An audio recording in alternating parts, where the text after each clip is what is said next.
ময়মনসিংহ জেলার হালুয়াঘাট চন্দ্রপুর থানার সেই গ্রামের কালো পানি বা মায়ার জলের অভিশপ্ত কাহিনী গত পর্বে তোমাদের বলেছি। কিন্তু শত বছর পুরনো এই পুকুরকে ঘিরে অমীমাংসিত ঘটনার যেন শেষ নেই, কারণ এখনও ওই পুকুরে বন্দী আছে ভয়ঙ্কর ইফরিত জিন। এক সন্ধ্যায় গ্রামের এক যুবক পুকুর পাড়ে গেলে হঠাৎ দেখে কালো পানির ভেতর থেকে ধীরে ধীরে উঠে আসছে একটি বড় ড্যাগ।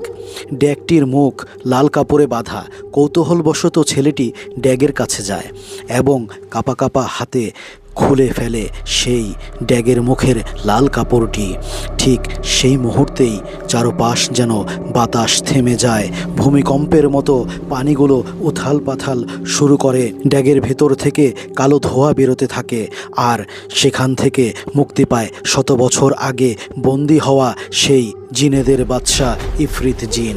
দানবাকৃতির চোখ দুটো আগুনের মতো দেখতে, জীবিত মানুষেরও রুহু কেঁপে যায় তার রূপ দেখলে। সেই রাতের পর থেকে চন্দ্রপুর গ্রামে শুরু হয় ভয়ের এক নতুন অধ্যায়।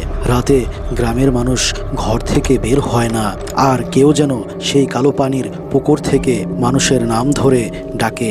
দিনের বেলায়ও কালো পুকুরের পাশে গেলে মনে হয় এখনই কেউ যেন টেনে নিয়ে যাবে পানির ভেতরে।